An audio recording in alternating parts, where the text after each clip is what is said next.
Interviewing Dawkins is Dr. Cristian Castillo-Davis. He has a PhD in evolutionary biology from Harvard University. He got his postdoc at Harvard University in statistical genomics, and he continues to perform research in these fields on campus and serves as an assistant professor in the Department of Biology. So if you guys taking biology, maybe you'll run into him in one of your classes. So with that, I'd like to welcome Dr. Castillo-Davis and Richard Dawkins.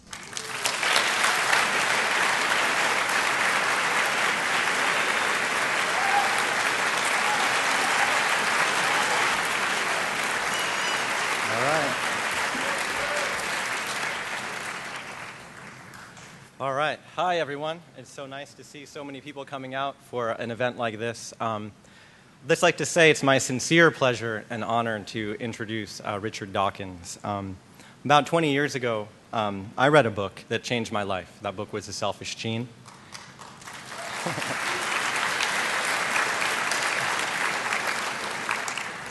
And like a lot of people, the ideas in that book inspired me to learn more about biology, learn more about why it is we're here, or, what it is that human beings are. Richard Dawkins has a prolific and exciting canon of works where he,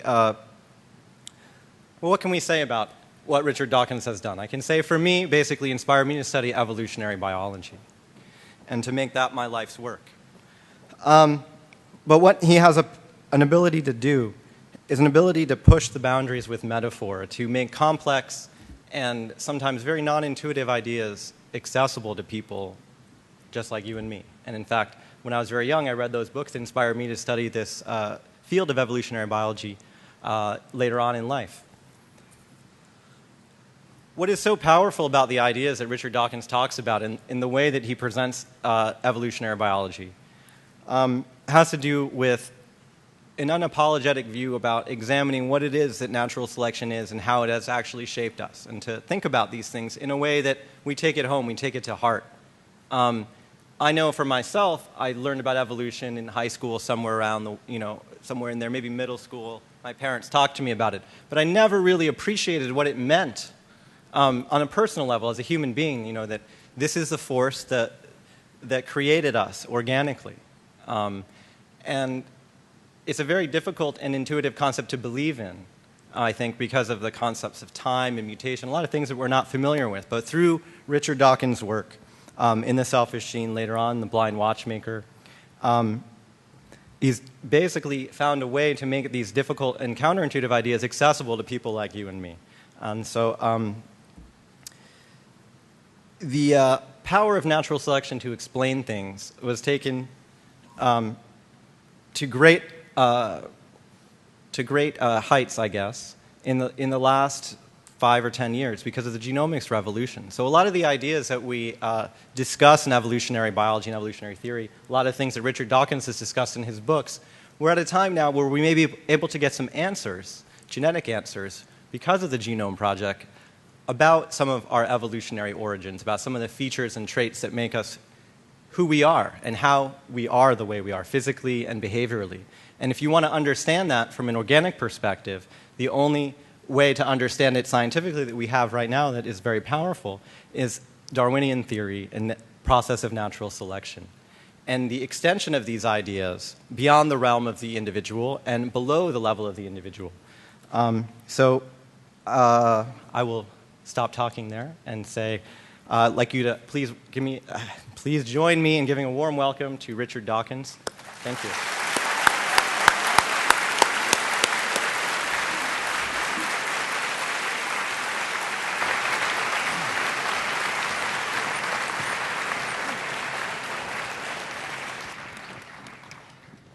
Okay, is this working here? Can everyone hear me? Okay. Yes? All right. Hi. So thank you very much for coming. We're very excited to have you here. I thought it might be a nice thing to do to start off talking a little bit about how you became interested in biology and then evolution. And when it occurred to you, as it did to me, that this very powerful idea is something central to shaping biological diversity. The very powerful idea you refer to didn't really resonate with me until I was an undergraduate. So I got into biology more or less by accident. And then only when I became an undergraduate, I suppose in my second year, I started to get really, really excited about the Darwinian idea. Because, as you said yourself, it is the explanation for us, for all living creatures, for everything, I venture, in the universe which is complex. Because the world of physics is relatively simple. It's very difficult to understand, but it's not complicated. It's not complex. Complexity pretty much means biology, or the artifacts of biology. And on this planet, the only way we know for complexity of that sort to arise is evolution by natural selection. And I would conjecture it's the only way that it happens in the entire universe, but of course I can't prove that. It is therefore enormously exciting, enormously important, because it is utterly shattering to the imagination to think of what has happened on this planet. Instead of just being rock and water and sand and ice and the sorts of things which are on rocky planets all over the universe, on this planet, and possibly some others, on this planet we have organized complexity on a stupefying scale. And just to look at a single cell of a living creature, a single cell of a bacterium, and it blows your mind to think how complicated it is. And we are many, many orders of magnitude more complicated than that. And the Darwinian process is the process which has given rise to that complexity, including us, with our nervous systems, our brains, which are so highly developed that we have finally become capable of understanding the process that gave rise to us. Wonderful. I think for a lot of people, it's very difficult to believe that the complexity comes from random physical forces. And I remember reading in The Blind Watchmaker an analogy you had about a primitive person walking along a beach, you know, looking at the organization of the sand and the rocks. You see that the bigger rocks are toward the water, and the finer sands and pebbles are further up. And there, you know, sometimes there's a line of garbage where I grew up. But so you might be tempted to think that, you know, that the creator is organized and tidy and likes to have things in this way. But we know now that the creation of those patterns, the organization from disorder, is created by wave action you describe in the book. So how is it that that this process, you know, in that way, I think it's very easy for people to understand. What's the central thing that people need to understand to understand how human beings and the complexity that we sort of entail came to be? Well, I think we have to be very careful when we use a word like random, because you just used the word random by which you meant undirected, by which you meant not steered by any kind of conscious, deliberate design. Mm-hmm. But of course, if it were random in the sense of taking a whole lot of bits and shaking them up at random and seeing if they fell into place, it very much is not random in that sense. Mm-hmm. The waves producing ripples of sand or garbage on the shore might be, in a sense, random in that sense. But natural selection is a non-random process in the sense that it is cumulative over many generations of the waves shuffling the sand grains process. The waves shuffling the sand grains you could think of as a kind of one generation random process.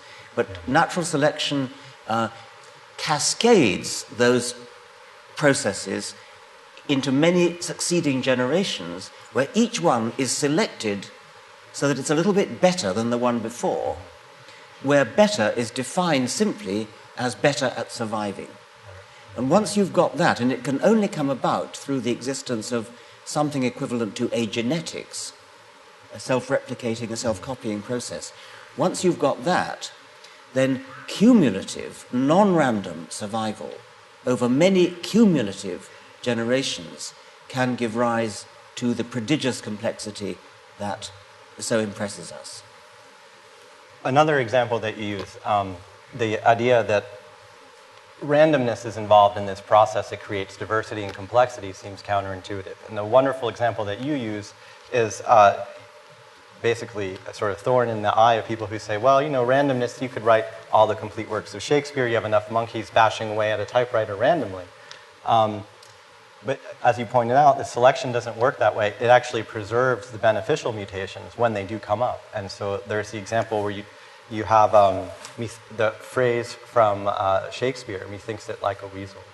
And if you wait and randomly bash to try to get that sentence, it's very improbable statistically.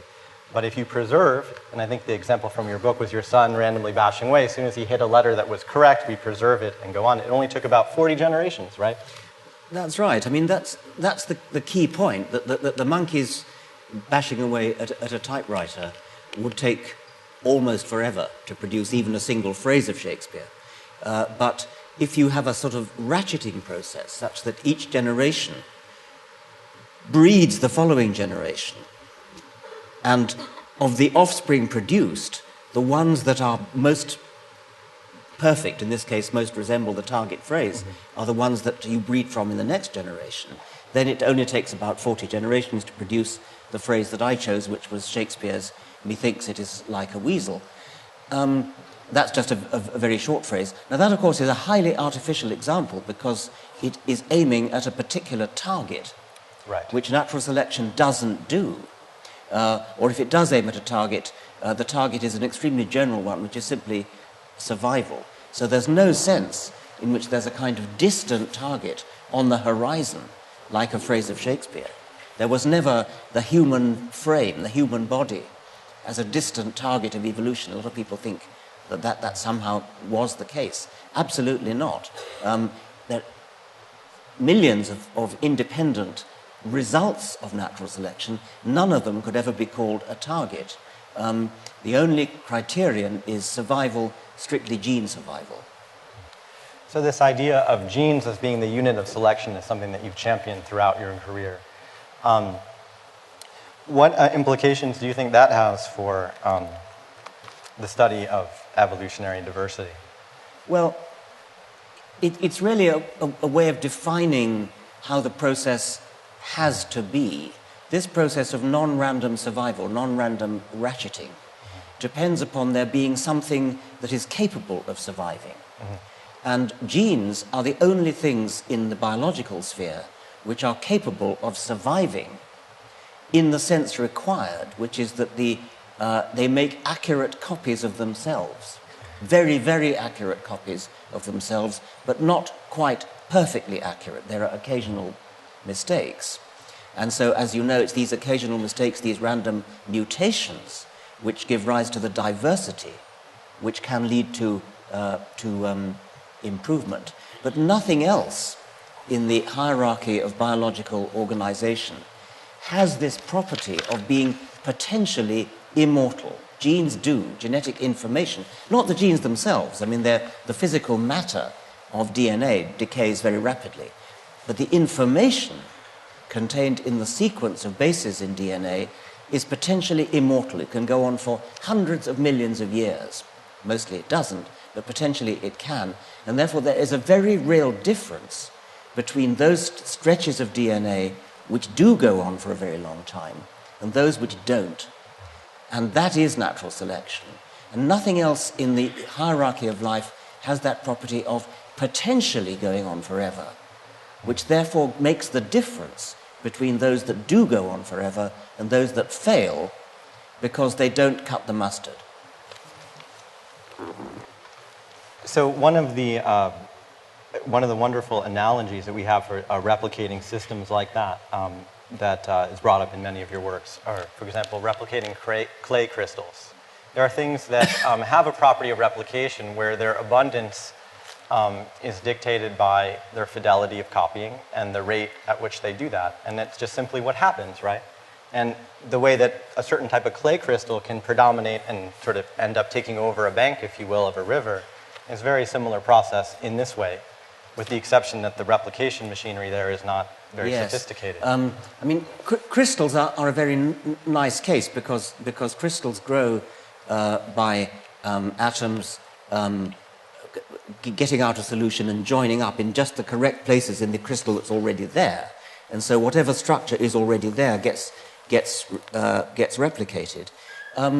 However, in order to be an interesting replicator, by interesting I mean biologically interesting, Darwinianly interesting, there has to be a possibility for variation. It's not enough to say the atmosphere is full of oxygen atoms, and so you might as well talk about the selfish oxygen atom as the selfish gene. There has to be a sense in which a pattern or something is replicated with variation, with the possibility of error, the equivalent of mutation, such that some variants, some products of error, some variants are more likely to survive than others. And that, of course, DNA has par excellence. The clay crystals you're talking about, according to the Scottish chemist Graham Cairns Smith, have a kind of rudimentary version of that. Because a crystal that, for some reason, develops a glitch, there's a mistake in the way in which the atoms fall onto the existing crystal. And if that mistake is then repeated forever after, or until there's another mistake, that does have kind of a rudimentary version of the property. But it doesn't become biologically interesting until there's a population of alternative varieties such that there can be non-random success, non-random survival of some variants rather than other variants. Cairns Smith actually went so far as to suggest that clay crystals, inorganic clay crystals, could have been the forerunner of life, because he's writing books about the origin of life, correctly recognized that the key stage in the origin of life would have to have been, we don't know what it was, but it would have to have been the origin of the first self-replicating, self-copying entity in the sense in which I've just said. DNA cannot have been that original replicator, because DNA is what Cairns Smith called a high-tech replicator. It needs too much infrastructure to copy itself. So he tried to think of what might have gone before the eventual takeover, as he put it, by DNA. So he saw DNA as a sort of late usurper of the role of self-replicator, of genetic molecule.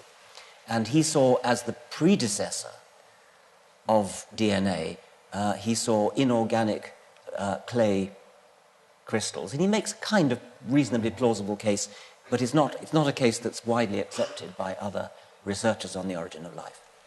Well, this is fascinating, because it seems then that there are intermediate molecules that are maybe on the way to becoming full-blown life, like replicators in the sense of that create life. Yes, I mean, nowadays it's more fashionable to talk about RNA as being the possible intermediate in that sense. And I think it's a very interesting idea, because if you ask the question, why, in what sense is DNA too much of a high-tech replicator?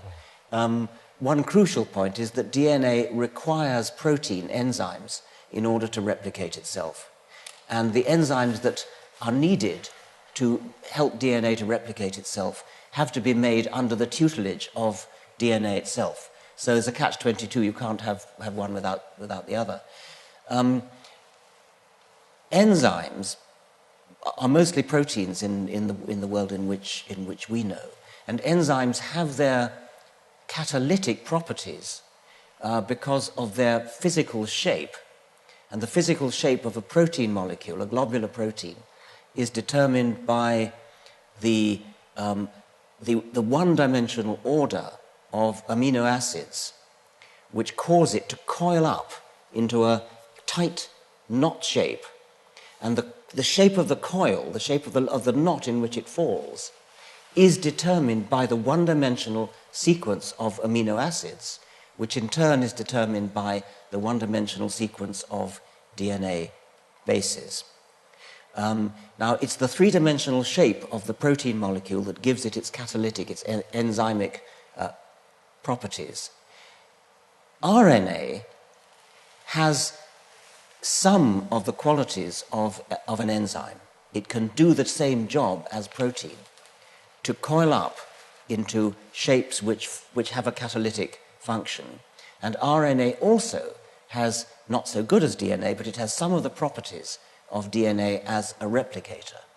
So modern life on this planet is a partnership between DNA, which is a brilliant replicator, but a hopeless enzyme, and protein, which is a brilliant enzyme, but a hopeless replicator. And they therefore need to be in partnership together. But RNA is a moderately good replicator and a moderately good enzyme. And therefore the thought is that before the partnership between DNA and protein got going, RNA could have stood on the stage alone, doing both jobs. And then you got a kind of bifurcation of the functions later.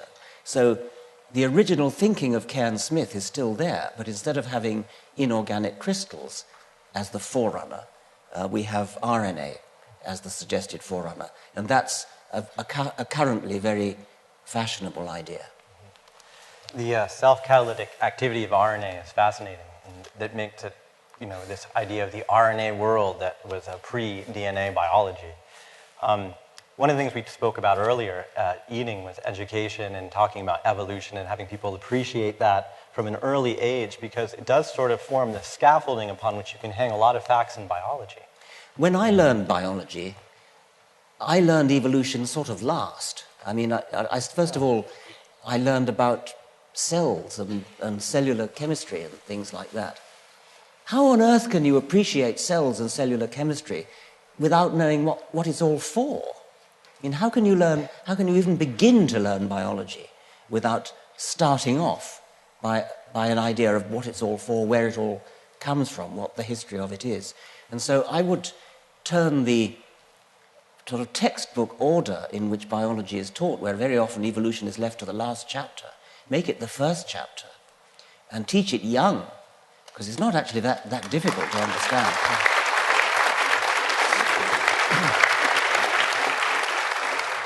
So over the years, I've had an ability to, an opportunity to appreciate the ideas in your books and to understand that not teaching evolution early has pretty big consequences. So one of the things I remember reading as a graduate student was they had finished the crystal structure of the protein that does a translation of genes into proteins. And it is made up of many, many globular proteins, and it's a very complicated structure. It also has catalytic RNAs that are part of it. And the big question was, is it the catalytic RNAs that do the translation, that turn the DNA into protein, or is it the RNA? The proteins are RNA, the scat, And in the paper where they describe the crystal structure, and they say the catalytic RNA is the actual thing that connects together the amino acids during translation. And this is in support of the RNA world theory. It was not mentioned at all in the paper. Interesting, yeah. And and that's the kind of thing is where we become so specialized in these different areas, but evolution seems to be one thing that can tie it together. Yeah, so they just don't make that connection. Right. Well, how early should we start teaching people about evolution? About 6 or 7, I should think. Is that a good age?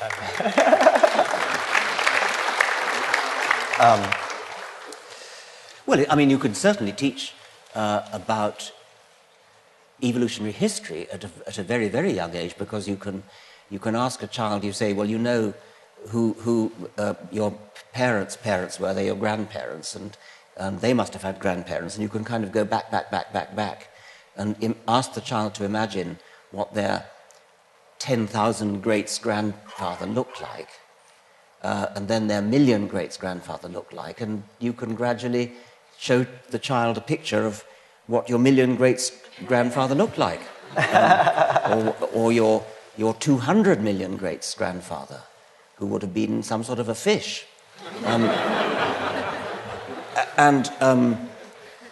That's easy enough to get across. But then you need to point out that it's actually not. There's something a little bit counterintuitive here, because there was never a sudden change from a fish into something that wasn't a fish. If you were to, you could easily ask a child to imagine getting your father, his father, or mother, her mother, going back, line them up in a great big line, stretching for thousands of miles. And you walk along this line, going back to the fish, to the 200 million great-grandparent. At no point ever in that line would you come across an individual who belonged to a different species from its parents or its children. So at every single stage, the successive members of the chain would be all but identical to the one before or the one after, as identical as parents and children ever are. And yet, because there's such an enormous number of generations, imperceptibly, by gradual degrees, as you walk backwards in time, you would make the whole gamut of change from human to fish, while there would never be a perceptible change in any one generation at all. And people might find that counterintuitive until you point out to them, children might find it counterintuitive until you point out, you were once a baby, then you became a toddler, and then you became what you are now. But there never was a moment when you woke up and suddenly ceased to be a baby and became a toddler. There never will be a moment when you cease to be a child and become a teenager. There never will be a moment when you cease to be a teenager and become an adult. There'll be your 18th birthday when you're recognized by law as an adult. But that, of course, means nothing. You don't suddenly wake up and say, oh, I'm an adult, finally. And yet, we change through life. The change is too slow to be perceptible, just as the movement of the hour hand of a watch is too slow to be perceptible. But if you come back and look at it every now and again, you see that it's moved. But any of that should be easy to get across to a 6-year-old. And we have wonderful analogies for this idea of continuity and deep time that we can reference. Like the development of a human being, you spoke then that there's a continuity, but there's change there. The concept of how much time has elapsed, though, for these things to happen. Why is it so hard for people to appreciate that? Well, it's so off the scale with respect to any time that we're used to dealing with. I mean, our lifespans are measured in decades, and we are asked to, even studying history, we can cope with centuries all right, but by the time we get back to the ancient Egyptians, or the Sumerians, or the Babylonians, we kind of get a tingling up the spine. This is sort of lost in the mists of deep, distant time. It's nothing compared to evolutionary time. And we've got to start learning to deal with not just millions of years, but hundreds of millions of years. And the human mind is not evolved to cope with time on that sort of scale. We can do it by analogy, and as you've said, the analogy of the developmental time of a human, you can analogize it to a clock. That's one way of doing it, and you know that if you say that since the origin of life, if it's one 24-hour clock, what does it tell you? Somebody probably knows the answer. Humanity came on the scene 5 minutes before midnight or something of that sort. A favourite one of mine, which is not my own, one that I've adopted, is you hold out your arm and you reckon the origin of life is where your microphone is. And the present is out at the tip of your fingers. And it's all bacteria out to about there. And the dinosaurs are about there.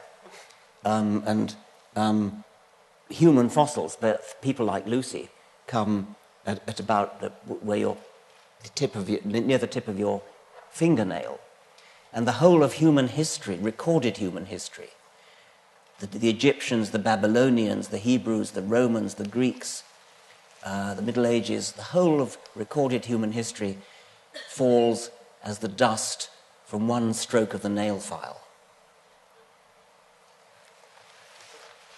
That is a beautiful analogy, thank you.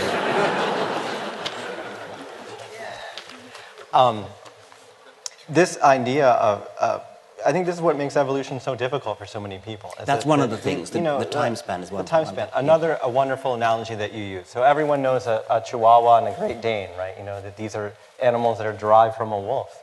And one of the great analogies that we use in the Introduction to Evolution course that I teach here is from one of your books. I think it's Blind Watchmaker. We say, if you go from a wolf to a chihuahua, and that's one human step. That's about 2,000 years of human artificial selection, not natural selection. But just to get an idea, that's kind of a radical change, right? Like this wolf to a little thing, a Great Dane. And if that's 2,000 years, you ask us to imagine, what would it be to walk through the history of life? How many steps would you have to take? And anyone have any ideas? Or people in the class can't answer. You would have to walk from London to Cairo, right? And this is just something that I can't imagine doing that. I think the point there is that the difference between a wolf and a chihuahua is a pretty substantial difference. And if that can be achieved in, what did you say, a couple of paces? One step. If that can be achieved in one step, wolf to chihuahua, how much could be achieved on the long slog from London to Cairo? Of course, as you said, the wolf to chihuahua is artificial selection, not natural selection. But there's really no difference. I mean, it's just differential survival of genetic types. So whether it's artificial selection or natural selection, artificial selection shows the power of the principle of selection, what can be achieved by selection, going from wolf to chihuahua in one step, where the whole of evolution is the march from England to Cairo. So if we can place ourselves in that situation by way of these analogies, why do you think it continues to be so difficult for people to appreciate that we have I struggle myself in my own life. I teach this to students, and I have spoken about it with my family, for example. But my mother says, the human heart is made of the same material as a chimpanzee heart. I don't see the difference. I don't see what's going on. I don't see what the big deal is. Somehow we're made of the same compounds or materials. But what I took away from, I just was left with this, essentially, that the reason that the heart in me has the same shape, the morphology, and it works the same as in my mother's, because I inherited it from her. And the reason a chimpanzee heart beats the same as a human heart, similarly, not the same, right, is because we inherited it from actually the same grandmother. Just as you said in this beautiful march of life, that individual existed at one time as a common ancestor. In this great chain of unbroken continuation from a fish to a person, what does a genome look like? How much does it change from generation to generation? Is it a very radical change, or is it also gradual? In the short term, it's not a radical change. It's just changes in the actual bases in particular genes. There are, of course, larger changes because numbers of chromosomes change, the size of the genome is different in different lineages, and therefore, at some point, the genome does get larger or smaller. It gets larger by gene duplication. Whole chunks of genome can get split off and parked somewhere else in the genome, and that's how the genome can get larger. And when that happens, the different chunks that once upon a time were replicas of each other can then start evolving in different directions, doing different jobs. So, for example, there are a number of different hemoglobin molecules which clearly have the same ancestry. They're all descended from a common molecular ancestor. They split apart into different parts of the genome and went their separate ways in different parts of the genome, doing different jobs. And that's a model for what happens over and over again, and that's how the genome becomes bigger and more complicated.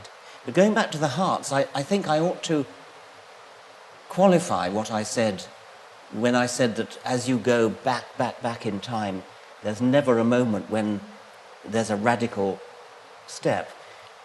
You do have to remember that we have a 4-chambered heart, and fish have a 2-chambered heart. So at some point there must have been. It's not easy to imagine a 2 1/4 chambered heart, and so there must be a certain number of major steps of that type. Another example would be snakes have an enormous number of vertebrae, but different species of snakes, and all snakes have many more vertebrae than we do, but different species of snakes have different numbers of vertebrae. And you can't imagine a snake that has that goes from 100 vertebrae to 101 vertebrae by going through a stage of 100 and a half vertebrae. So there must have been a mutant that had at least a whole number increase in the number of vertebrae at some stage in evolution, maybe even more. That's not actually as difficult to imagine as you might think, because although each vertebra is complicated, it's got the vertebral bird itself, it's got ribs, it's got muscles that go with segmental muscles, nerves, blood vessels, all built on this segmented repeat pattern. But because the pattern is there, and because the genome already has the capacity to build a segment, building a second segment is a very easy thing to do. And so, and nowadays the embryology of that is very well understood, so-called Hox genes. There are fish that have 4 eyes instead of the usual 2 eyes. They have the usual 2 eyes looking out that way, the way a normal fish does, and they have a couple more eyes looking downwards. And we can conjecture that this fish suffers from predation, predators coming from below, and so it maybe benefits by having this extra pair of eyes looking downwards. But the evolution of the extra pair of eyes, I don't think it would be reasonable to suggest that it went through a stage of having 2.1 eyes, 2.2 eyes, 2.3 eyes, etc. It probably happened in a single step.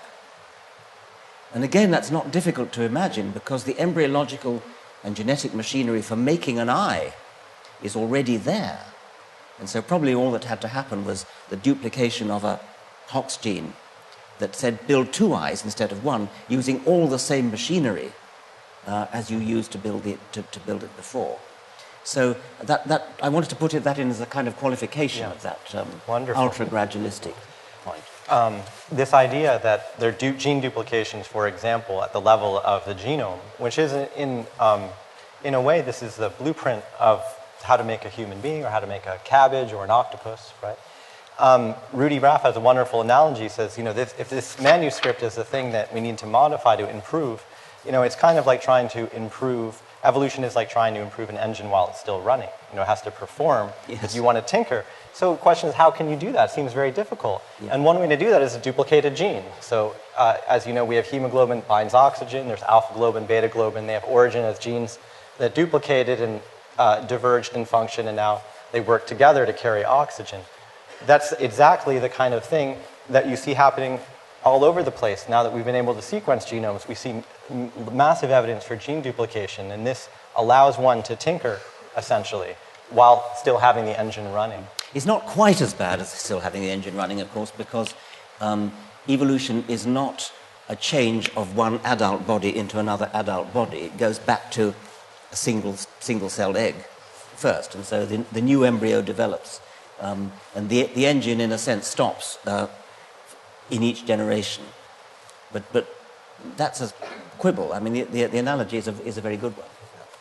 So then, if this process of the replicators and of the information being accumulated via natural selection in this cumulative selection fashion, what does that say about the probability or the possibility of life on other planets? Would it have a similar character? Would it have to be a replicator, you think, as well to be life? Yes. We've only got a single sample of life to look at, the one that we have on this planet. And every living thing that's ever been looked at on this planet is astonishingly the same. At the machine code level, we all run the same machine code. It's not as though some creatures are IBM PCs and some are Macs. I mean, they're all the same. But it's all kind of frills on the surface that makes the difference between them. If we start moving into other planets, to exobiology, then we have no idea we can only guess. We can make informed guesses as to how similar it would have to be. Would it, I mean, you asked, would there have to be something equivalent to replicators, something equivalent to genes? My very strong guess, I put my shirt on the answer being yes. That whatever else you can say about life elsewhere in the universe, if there is life elsewhere in the universe, and I bet there is, it's got to have a genetics. I suspect it's got to be digital genetics, not analog genetics. DNA is digital. It's not binary, it's quaternary, but it is digital. And that gives it the extreme high fidelity which seems to be required in order for natural selection to work. So let's put our shirt on digital genetics. Does it have to be DNA? Well, I doubt it. I don't know enough chemistry to be able to say, but my guess is there probably are other kinds of molecules that could do the job, although I don't know that for certain, and I would throw it out as a challenge to chemists here to try to imagine an alternative to DNA, an alternative chemical system which could do the job of providing a replicator plus a great variety of coded information. Would there have to be something like protein, or at least enzymes? I think there probably would. I mean, I think there's got to be something capable of. No, maybe that's being too unimaginative. Maybe a chemist could produce imaginative schemes that didn't involve protein. You can go on asking these questions. Would there have to be multicellularity? I mean, large creatures on our planet are all made of lots and lots of cells, and all the cells have the same basic plan. We don't know of a way of becoming large other than making lots and lots of cells, but is that inevitable? Is that something that has to be true of all life, or is that something that just happens to be true of life on this planet? I don't know the answer to that question. Does there have to be something equivalent to sex? Well, no, because not every creature on this planet has sex. You can go on asking these questions where, in every case, what you're asking is, how much of what we know about our kind of life had to be so because there's no other way of doing it, and how much just happens to be so on this planet? Does it have to be so that you get a life cycle in which in every generation it returns to something like a single cell, something very small and simple? Or could you imagine a life form which evolved by just changing, rather like getting a bit of clay and kneading it, moulding it into shape? My guess is it has to be something like what we have, which is a return to a single cell origin in every generation. And again, maybe I'm being too unimaginative. The day when we first discover another life form on another planet will be, if I'm still alive, it would be the most exciting day of my life. It would be the most astonishing thing to live through. I fear it's very unlikely. I believe there is life on other planets, but the reason for that belief is the extraordinarily large number of planets that there are available. But the trouble is that the other side of that is that the universe being so huge, the islands of life dotted around through the universe may be so spread out, so sparse, that although they all have life, these islands, they may be so widely separated from each other that they never meet, not only never meet face to face, but never even meet by any kind of detectability. So on this planet, we have this question of historical contingency about whether we would ever be able to communicate with any intelligent life. But there's no sense that that organisms evolving on another planet would evolve to recognize, for example, their own evolution. No, that's right. I mean, I think it's vanishingly unlikely that we would ever be visited by creatures from outer space. I mean, if they exist, there's such enormous reaches of space. Why would they bother to come here? But if they had radio technology, then that's a better possibility, because that can be broadcast outwards in all directions, an ever-increasing sphere of bathing in radioactivity. Radio signals. But you raised the question of how we would know, or how they would know. I think, well, the radio signals that would be picked up would be non-random, probably in an interesting way, and they could even be tailored to be deliberately labeled as the product of intelligent life. I mean, the sort of science fiction speculation, I mean, I think Carl Sagan advocated broadcasting prime numbers. So if you send out a signal that goes 1, 2, 3, 5, 7, etc., going up through the prime numbers, it's all but impossible to think of a non-biological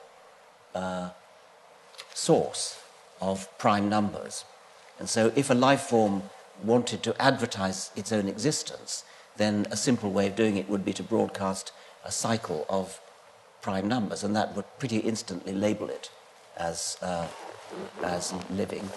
So the very non-randomness that is sort of in evidence for life would be the very thing we use to communicate. Yes, I guess that's right. And there's something rather special about prime numbers, because other sorts of non-randomness cannot generate. Yes. I mean, prime numbers probably actually demonstrate intelligent life as well as just life.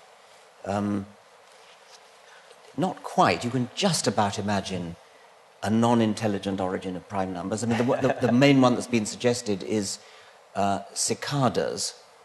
You know that cicadas have plague years, and in America, I think there are 2 separate cycles. Is there a 17-year cicada and a 13-year, or is it a 19-year? 13 and 17.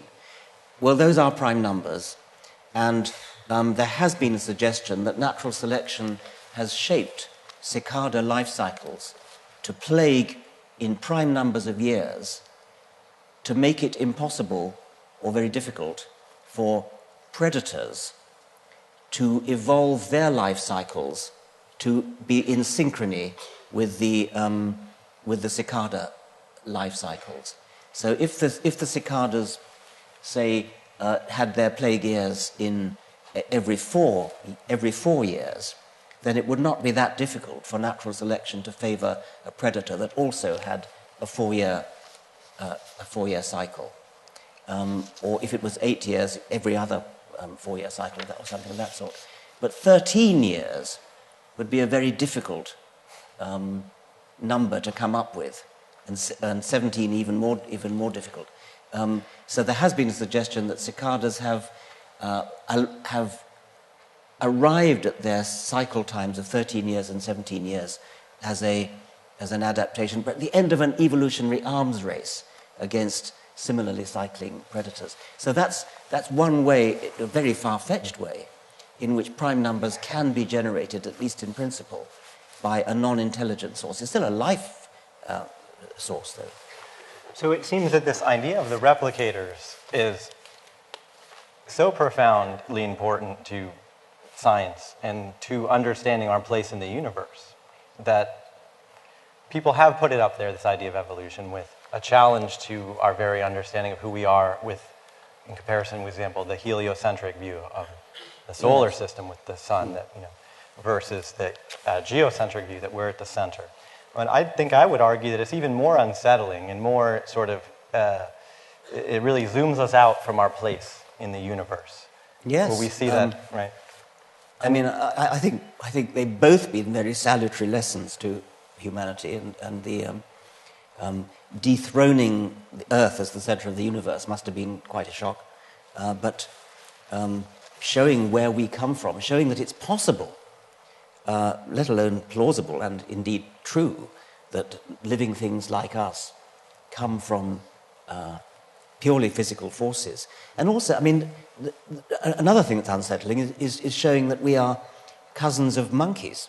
The Victorians didn't like that idea.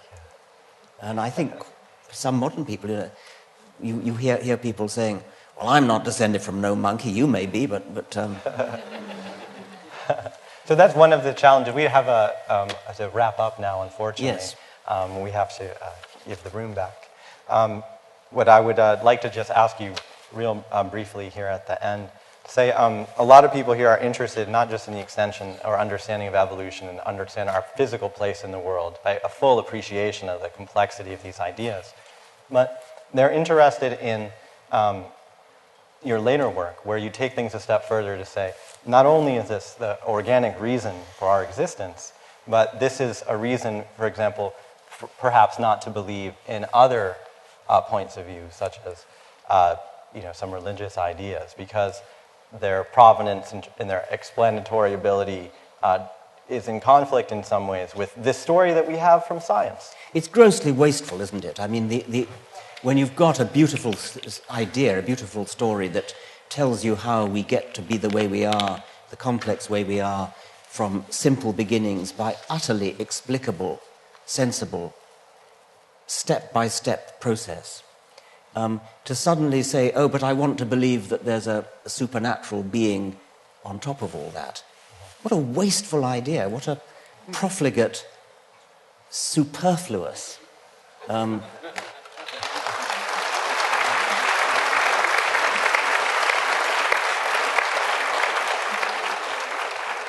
So there's this idea about false fixed beliefs that you talk about in the God delusion, and it's something that I think a lot of people have access to information now. We try to understand, decide for ourselves what's true and what's real and who's an authority. So to what extent do you think that the Darwinian point of view or the scientific method is a useful tool to find truth? I mean, do you think that is, we apply science to fly planes and to make Teflon, and it seems to me that you're arguing we should apply that same rigorous point of view to other aspects of human thinking, basically. Yes. I think I would agree with Daniel Dennett that it's arguably the best idea anybody ever had. I mean, of course that's arguable. I mean, Einstein, Newton, Galileo. But I think one thing you can say about the Darwinian idea is that it has an astonishingly high ratio of what it explains divided by what it needs to postulate in order to do the explaining. It's a very, very powerful idea in that sense, that you only need to postulate really high-fidelity replication. That's all you need to get it going. And once you've got that, you can explain the whole of life, all the complexity of life. So it's a very, very powerful idea, but an exceedingly simple idea, and an exceedingly simple idea. It's its very simplicity at the bottom of the ratio, which divides into the complexity of what it explains. And that simplicity not only makes it a powerful idea, it also makes it, in principle, very easy to understand. And so educationally, it's a very, very powerful, a very valuable educational tool, because it can convey what a powerful idea really, really is. The theory of general relativity is another very powerful idea, but it's very hard to understand, and so it may be a less of a vital educational tool that we can use on a wide public. I mean, the downside of that is that because relativity is so hard to understand, it doesn't arouse the same skepticism as evolution by natural selection, because, as Jacques Monod, the great French biochemist, said, the trouble with natural selection is that everybody thinks he understands it.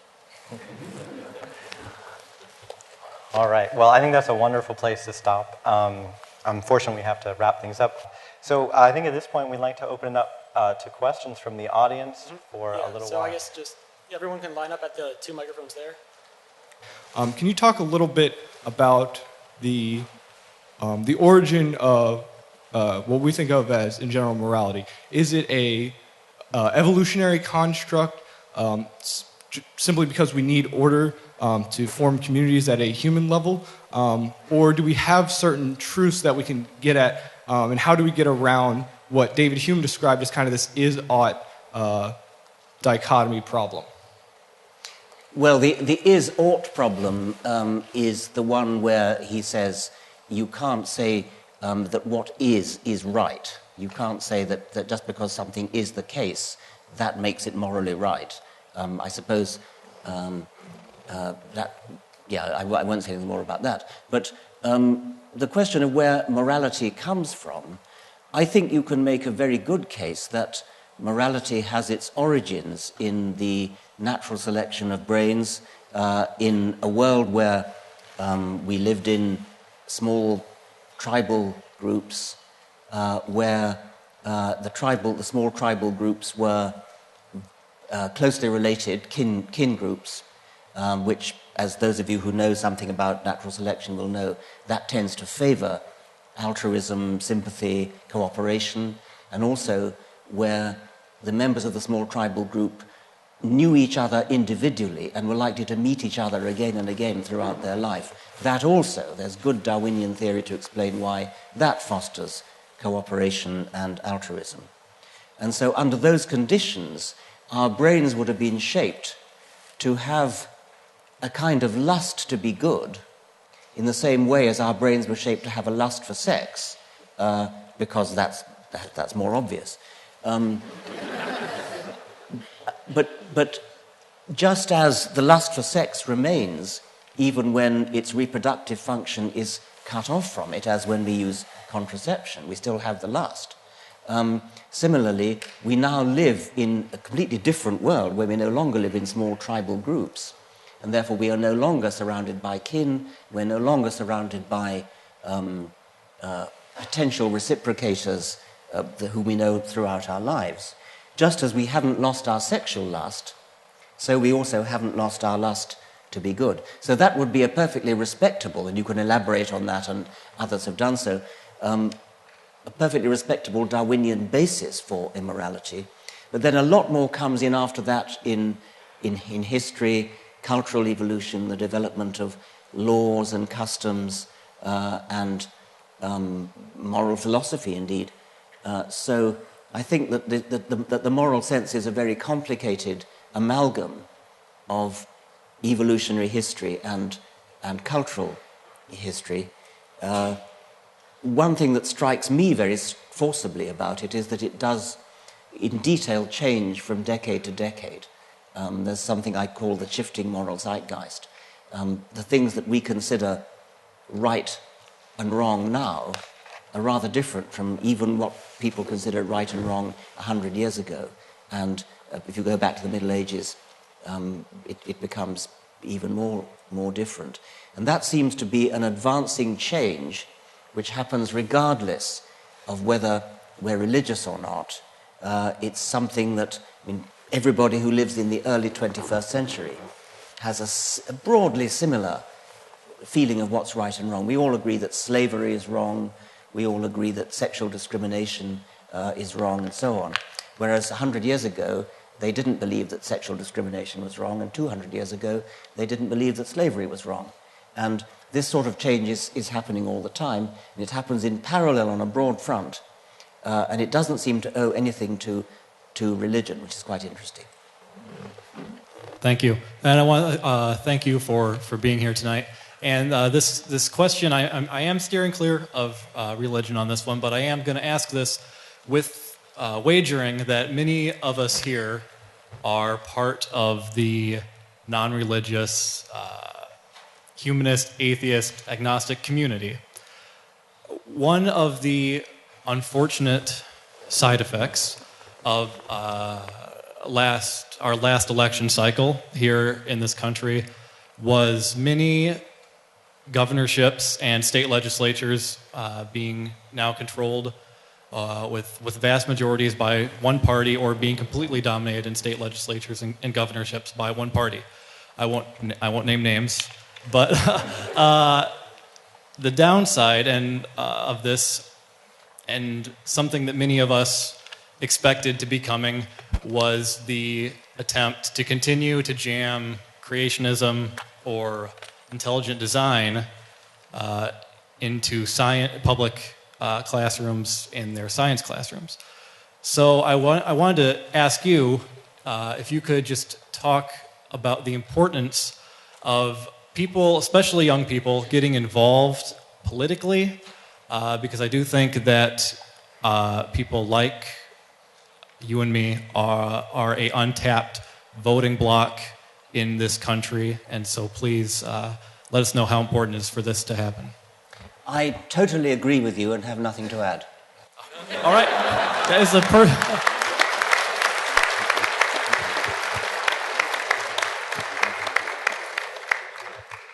Hello there. Hi, thanks for speaking for us. Really appreciate you coming. I was curious. I know a lot about your physical sort of theories on life, but I was wondering, do you have a cosmological worldview? So how everything began, or what it's all for, or is that even a question that you think is worth pondering? Well, how it all began is a question for a cosmologist or a physicist, which I'm not, and I've read the books, and no doubt you have as well, and I don't have anything to add to that. What is it all for? Well, it's not for anything. It just happened. It's a very fascinating story, how it just happened. It's a story that physicists are uncovering, and in the case of our universe, have got back to a tiny fraction of a second since the origin of our present universe. And they're still working on the time before that, and indeed the origin of time itself, the origin of the universe itself, and that's something which physicists are now working on. I'd like to recommend a forthcoming book by Lawrence Krauss on how you get something from nothing. And Lawrence Krauss, the distinguished physicist, makes the case that the universe originated from literally nothing by processes which modern physicists are beginning to understand. And this book is going to come out in the next few months. Strongly recommend it. Thanks. Professor Dawkins, do you think our species has evolved to the point where we can now change natural selection for other species and for our own species? For example, postponing natural death processes beyond reproductive life and genetic engineering for other species and genetic counseling. And is that good for our species in the long run? Or is it possible that at some point we'll cease to evolve because we'll be in control of it? Well, we already, of course, control selection by introducing artificial selection in agriculture, etc., and also genetic engineering. So that's controlling both the selection part of the Darwinian equation and the mutation part of the Darwinian equation. You put a slightly different slant on it by talking about, as it were, the release of humanity, perhaps, especially from the forces of natural selection, which is undoubtedly happening in a sense. Thinking more futuristically, one could imagine a sort of science fiction scenario in the future where people plan for future evolution, and that could be, you could regard that as a form of eugenics, you could regard it as ultra-futuristic genetic engineering. I think it's going to be feasible. You ask whether it's a good thing. Very difficult to, I mean, it has potential to be a terrible thing, but possibly potential to be a good thing as well. And like any very powerful technology, it depends on who gets their clutches on it, which I suppose is ultimately going to be a political decision. And some might take the view that they don't trust our capacity to control advanced technology enough to want the advanced technology to come into being. On the other hand, that might be, whatever the expression is, pissing in the wind.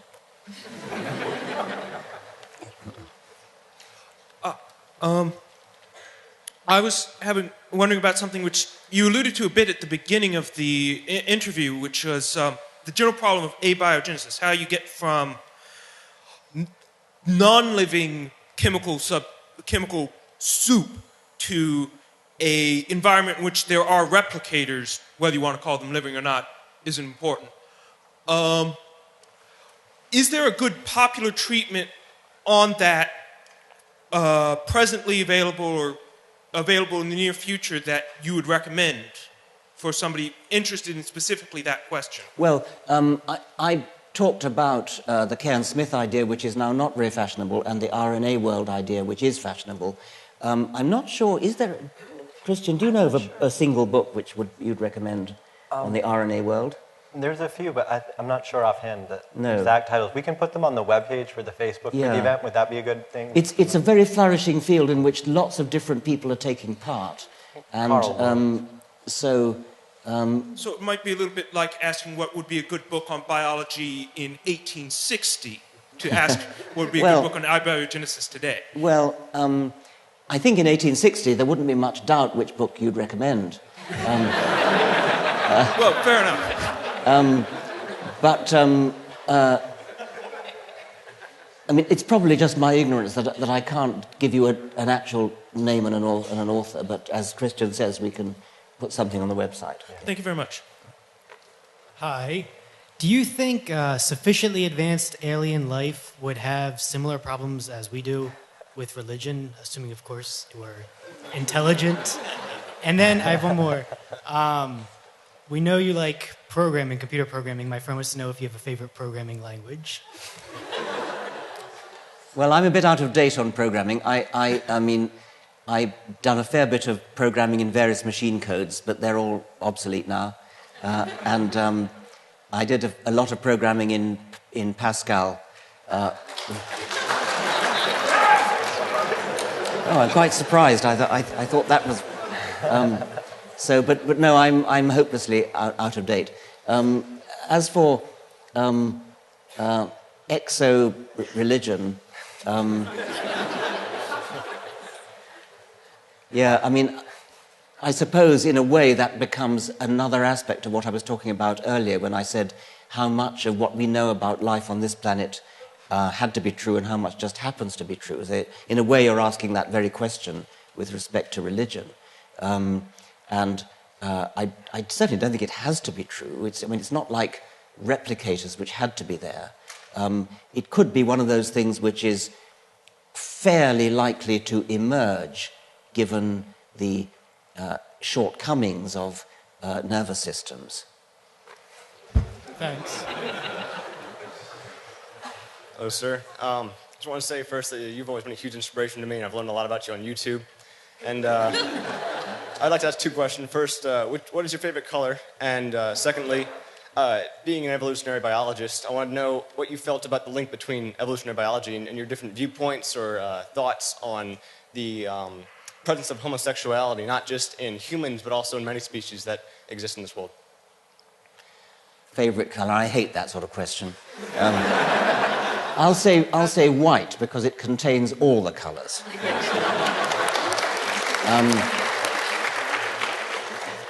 Homosexuality, it's an obvious conundrum for evolution because on the face of it, it doesn't do much for the survival of genes promoting it. It only becomes a problem, of course, if there are genes promoting it, and the best evidence for that comes from twin studies, where, as you know, if you take identical twins and compare them with non-identical twins, then, and especially if you can find examples of twins which are reared apart and compare them with twins reared together, if you can get all four boxes in your table, and if you can find characteristics which are much more similar between identical twins than between fraternal twins, regardless of upbringing, then that pretty much shows you've got a genetic contribution to the variance, and there is evidence from twin studies that homosexuality has a strong genetic component.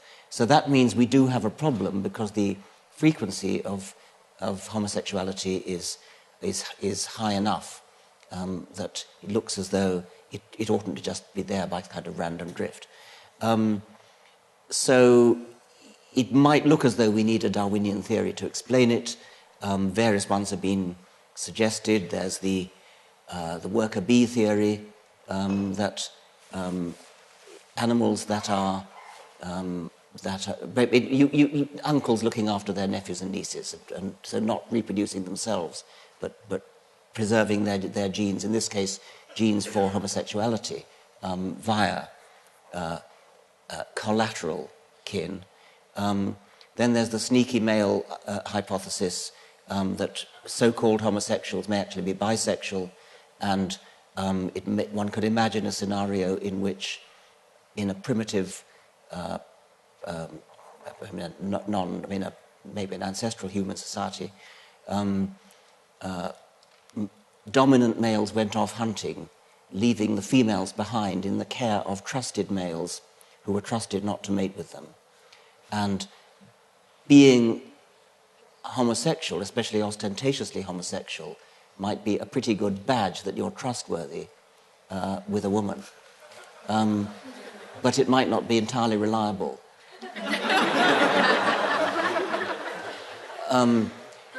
I actually favour a slightly more subtle theory, which is that when one talks about a gene for anything, a gene for X, whatever X is, you have to remember that there's not a kind of one-to-one inevitable link between the gene and the phenotype. And a gene for X in one environmental condition may be a gene for Y in another environmental condition. And so what we detect with twin studies in modern societies as homosexual behavior might have been, the very same gene might have been detectable as something quite different in a different environment. I mean, a fanciful example might be, suppose that the difference comes from whether you're breastfed as a baby or bottle-fed as a baby. This is purely out of my head. I mean, there's no evidence for this at all. But suppose that a particular gene tends to make you homosexual if you're bottle-fed, but not if you're breastfed. Then, in days before bottles were invented, it would not have been a gene for homosexuality at all. It could have been a gene for something completely different. And so we could be just asking the wrong question when we ask what is the survival value of homosexuality. Thank you, sir. Keep on trucking. First of all, on behalf of the internet, so I'd like to thank you for inventing the meme.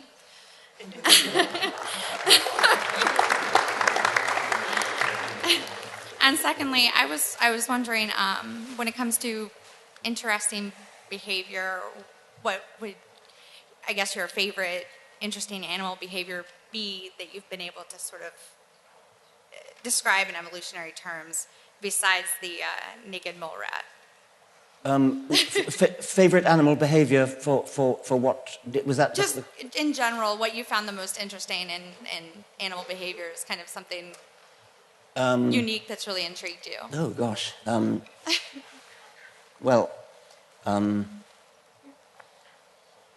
Okay.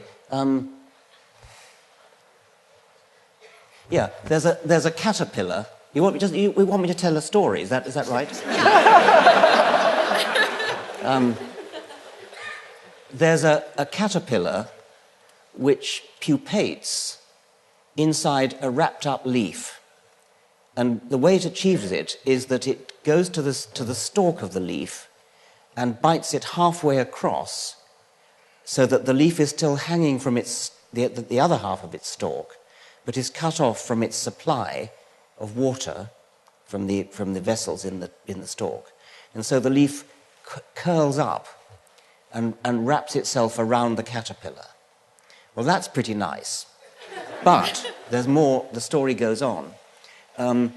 There is a risk to the caterpillar in doing that, because if it was the only wrapped-up leaf among another lot of perfectly good leaves hanging from the same tree, it would be a sitting target for predators. So what it does is it goes round and bites through the stalk of a whole lot of leaves and then finally coils itself up in one of them. I think that's a pretty good story. Thank you very much.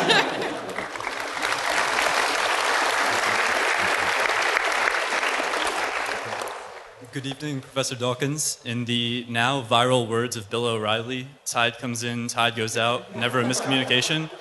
While his words are easy to parody and make fun of, it brings about a more serious idea that a lot of adults point to orderly physical laws such as gravity and natural processes such as evolution as evidence of some kind of larger, more grandiose scheme. What would you say to these people?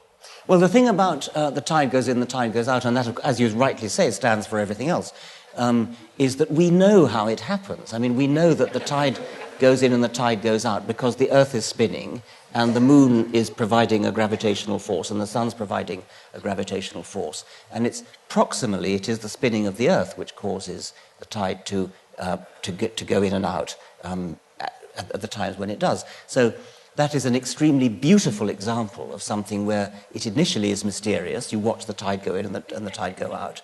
But now we know why. And the same goes for almost everything else. And when I say almost, for the rest, we're still working on it. All right, thank you.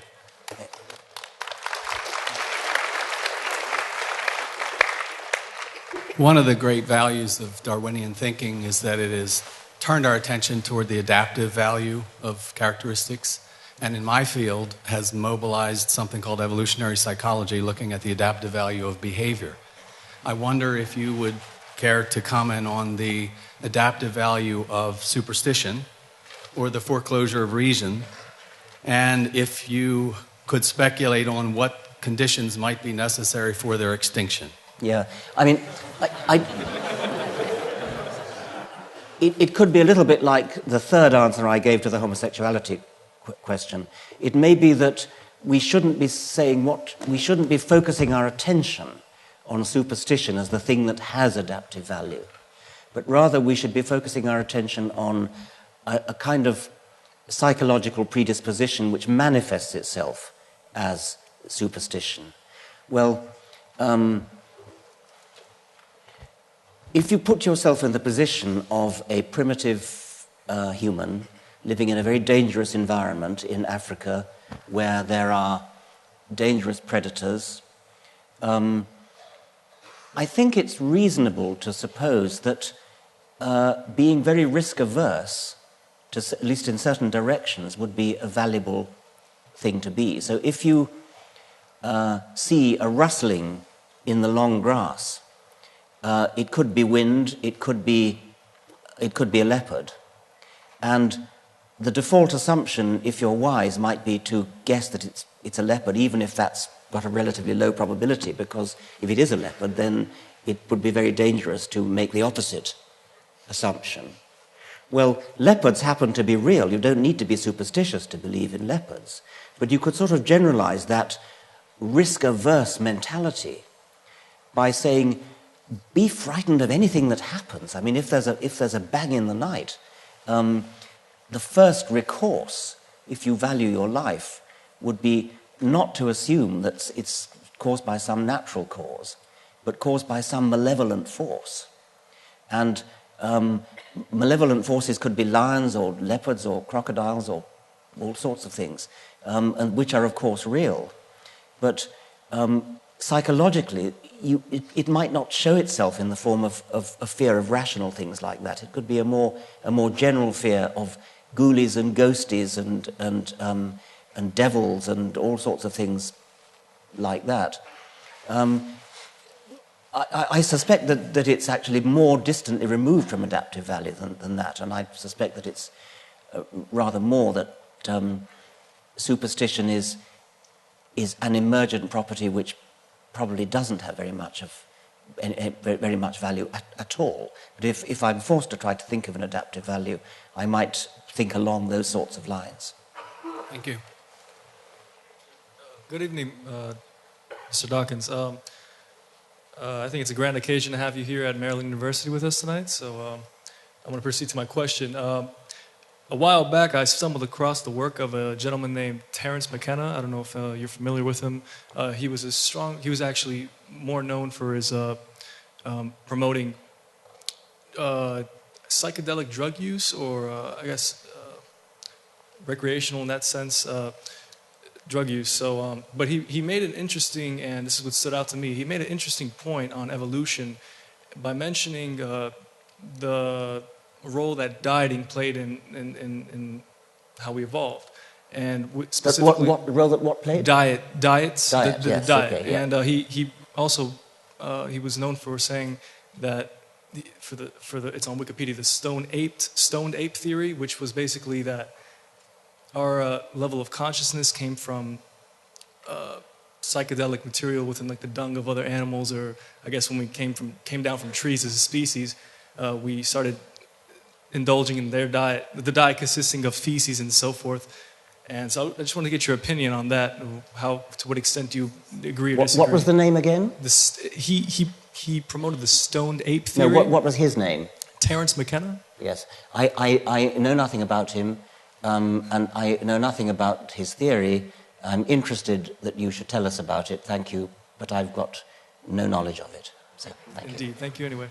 I think we have time just for one more question before we go to the book signing. Thank you. Good evening, Mr. Dawkins. Thank you for being here. My question is on moral evolution, if you will. We can look back and see how we've evolved morally. You mentioned slavery earlier. Women have gotten a lot of rights, and gays are now fighting for their rights. And so much changing in our world today. Everything from Middle East to people fighting for their rights here in this country. I was wondering if you have any thoughts on moral evolution and where we're headed, and if we'll ever achieve maybe a standard of morality, something like a state of being, like something like Nietzsche's Superman or something like that. If we'll ever achieve something like that, and if so, if there's anything that can be done to accelerate that process. Well, I wouldn't know about a Superman, but it does appear that the shifting moral zeitgeist does move in a pretty consistent direction, and so we could perhaps extrapolate the direction that it's going in. And I don't know whether it would ever reach an end, but I mean, if you asked me to say, well, what might be the next big step, I would think that it might be a generalization of the idea of opposition to racism, to opposition to speciesism, because after all, 200 years ago, everybody was racist, and now it's not respectable to be racist, and now it's perfectly respectable to be speciesist, and some moral philosophers are arguing that will be the next step. Thank you very much. Thank you.